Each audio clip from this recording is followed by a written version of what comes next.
आज का अपना टॉपिक है कॉम्प्लेक्स नंबर्स।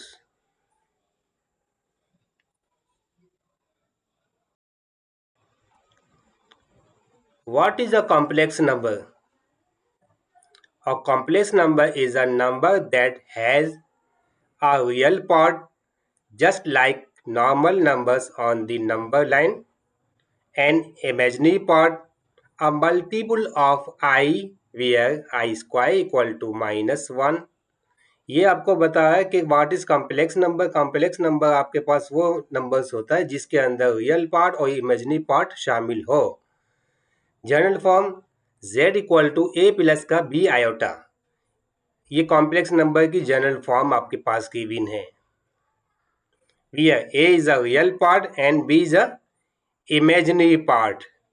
तो हमेशा ये चीज याद रखना, जब भी आपके पास कोई ऐसा नंबर जहां पे आयोटा गिवन होता है तो वो इमेजिनरी पार्ट होगा, और विदाउट आयोटा जो गिवन होगा वो रियल पार्ट होगा। ये आपको बताया गया है iota equal to radical -1। Iota की फिक्स वैल्यू रेडिकल -1। कभी भी आप कॉम्प्लेक्स नंबर की सॉल्यूशन वगैरह करते हैं तो ये याद रखना इस आयोटा की रेडिकल -1 है। अगर आयोटा का स्क्वायर कर देते तो -1 बन जाएगा। Example z equal to 3 + 4 iota. अब आप इसमें चेक कीजिए कि कौन सा रियल पार्ट है और कौन सा इमेजिनरी पार्ट है। यहाँ क्लियर बताया गया है कि रियल पार्ट आपके पास क्या है 3 है, इमेजिनरी पार्ट क्या है 4। अच्छा, कभी कभार ये भी हो सकता है यहाँ पे लिखा होगा कि 4 आयोटा +3। तो ये हमेशा याद रखना, जिस जगह भी आयोटा गिवन होगा वो इमेजिनरी पार्ट होगा, और जिस जगह भी विदाउट आयोटा नंबर्स होगा तो वो रियल पार्ट होगा।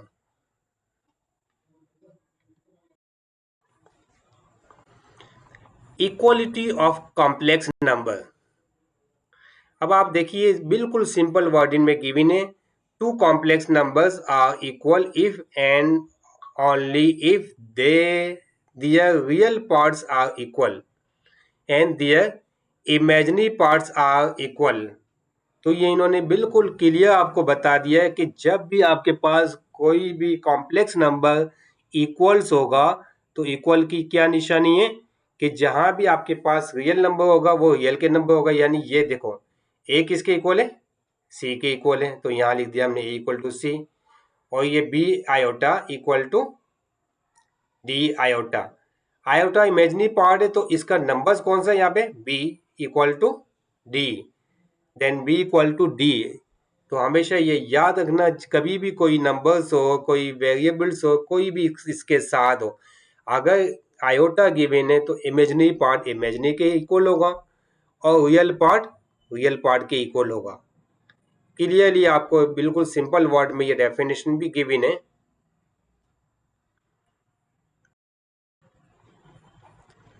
अब आपके पास आता है basic operations, addition and subtractions. अब आपको पता है कि रियल पार्ट को एडिशन किस तरह से किया जाएगा और सब्ट्रैक्शन कैसे किया जाएगा।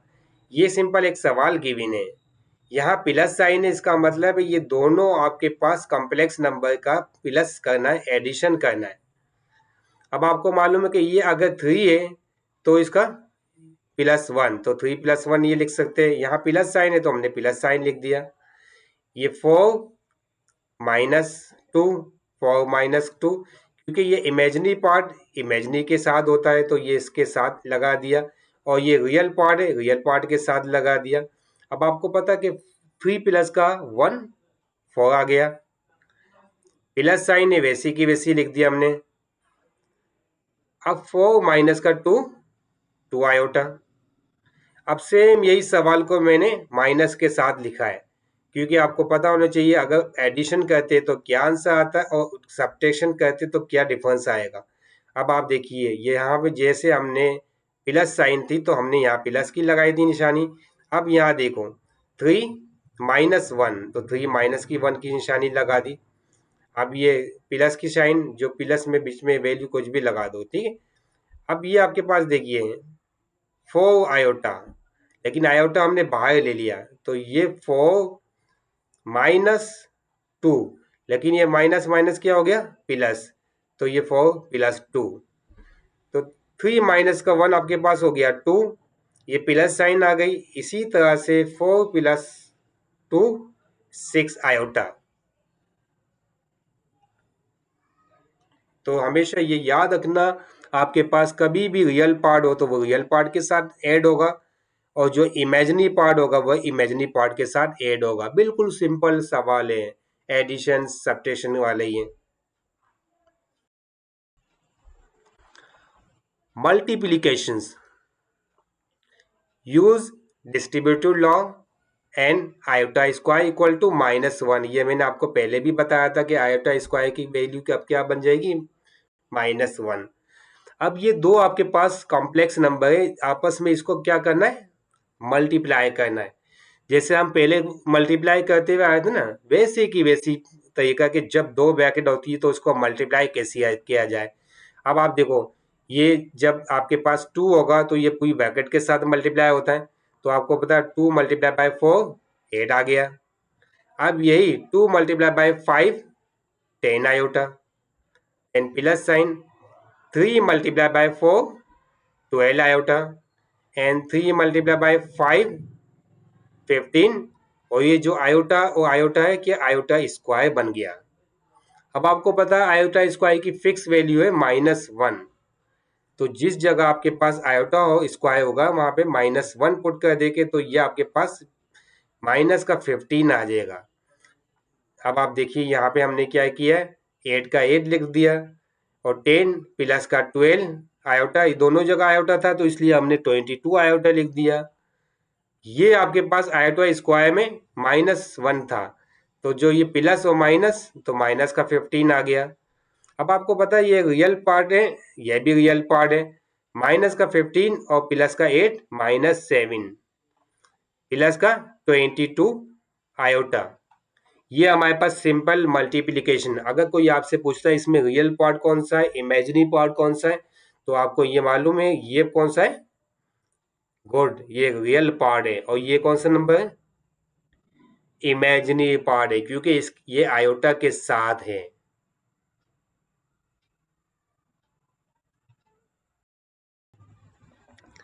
अब आपके पास ये टॉपिक है डिवीजन।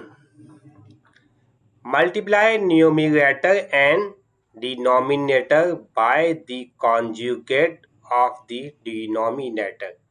काफ़ी स्टूडेंट्स को मालूम है जब भी हम किसी नंबर्स को डिवीज़न करते हैं या सिंप्लीफाई करते हैं तो वो कैसे किया जाता है। यानी ये आपके पास समझो ये सवाल आपके पास गिवन था, इस सवाल को सिंप्लीफाई करने के लिए ये जो 1 - को आयोटा है ना, ये इसको प्लस के साथ लग देंगे।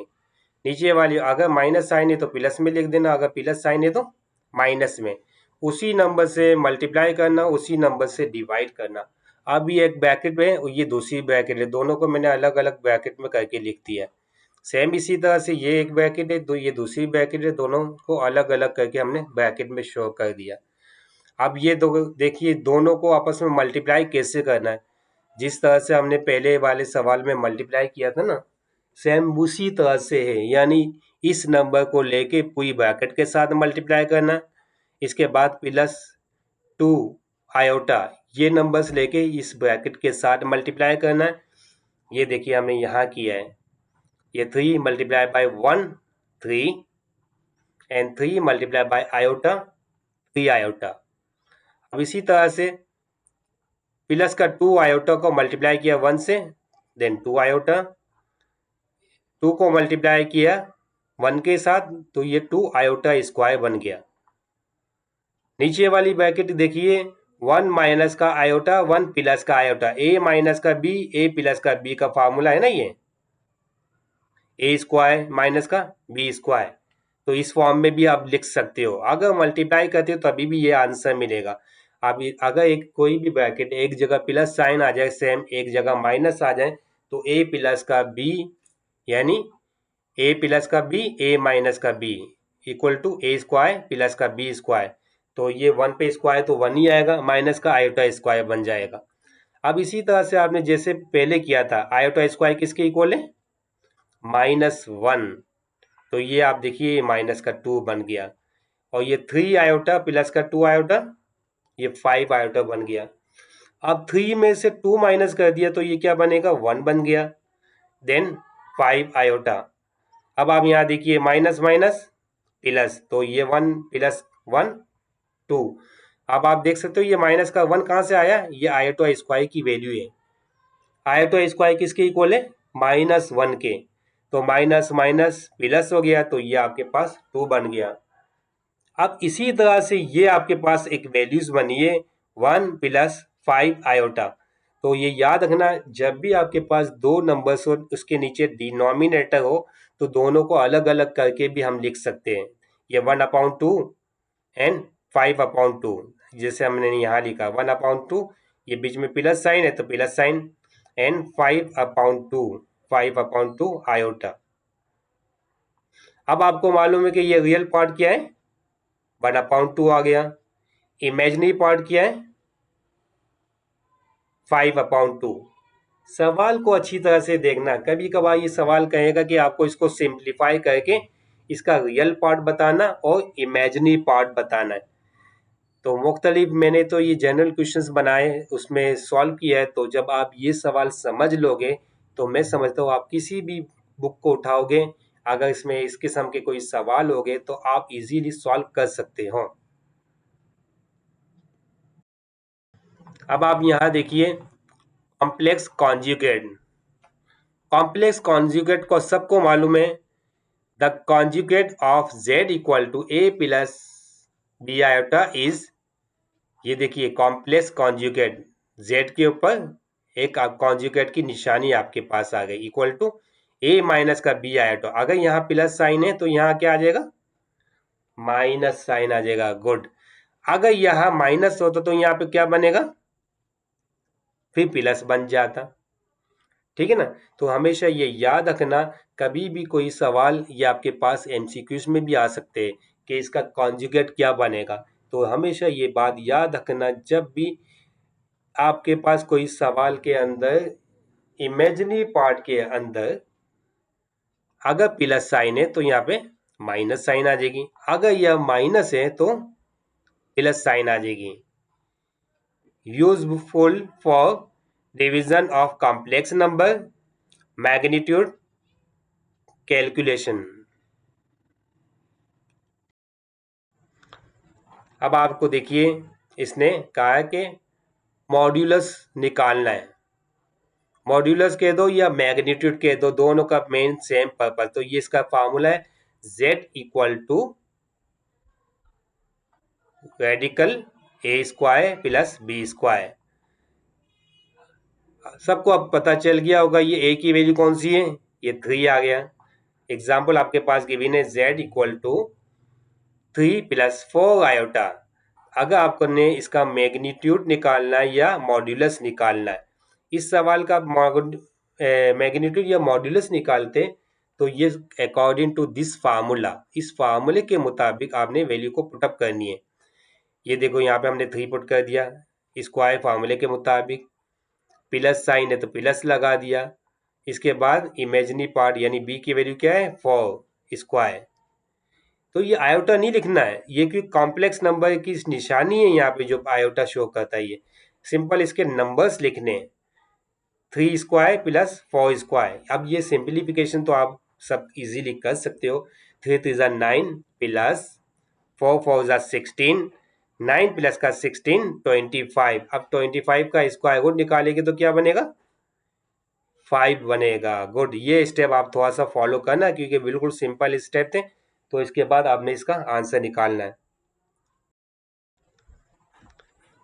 नेक्स्ट पॉइंट आपके पास आता है पोलर फॉर्म।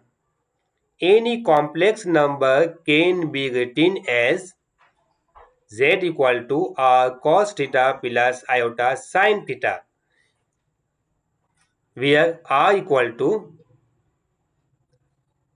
जब ये r की वैल्यू निकालेंगे इसका फॉर्मूला आपको याद होना चाहिए, z equal to radical a square plus b square.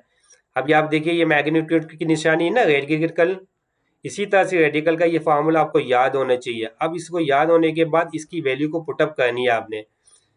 जैसे आपके पास सवाल गिवन होता है उस सवाल में वैल्यू पुटअप करनी है। इसके बाद थीटा किसके इक्वल है? Theta equal to tan inverse B upon A, argument angle.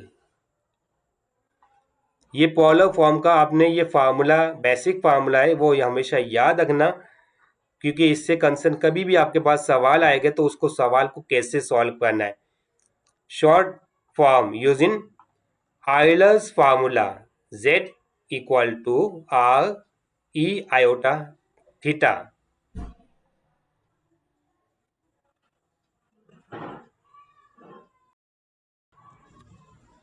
Power n words from de Moivre's theorem, z power n equal to r power n bracket cos theta n theta plus iota sine n theta.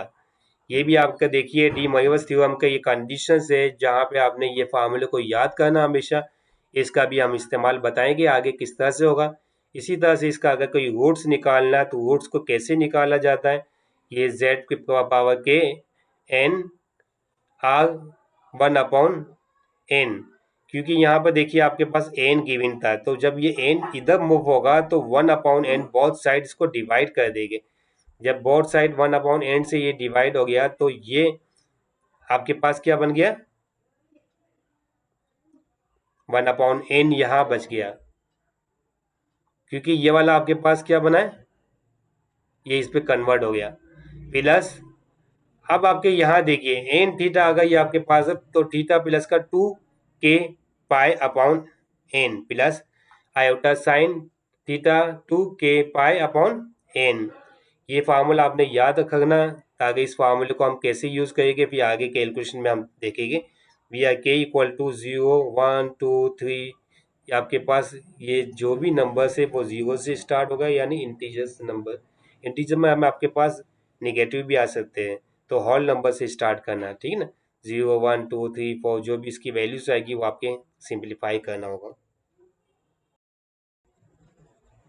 ये basic आपको मैंने जो conditions बताई उसको जहन नशीन करना अच्छी तरह से, ताकि इससे कंसर्न आपके पास कोई सवाल मिलेंगे तो वो इजीली आप सवाल सॉल्व कर सकते हो। अब मैं नेक्स्ट लेक्चर के अंदर कुछ छोटे क्वेश्चंस दूंगा, ताकि ये पहले आप उसको अच्छी तरह से प्रैक्टिस करना, ताकि वो क्वेश्चंस को इजीली सॉल्व कर सकते हो। ओके, टेक केयर, अल्लाह हाफिज़, अपना ख्याल रखना।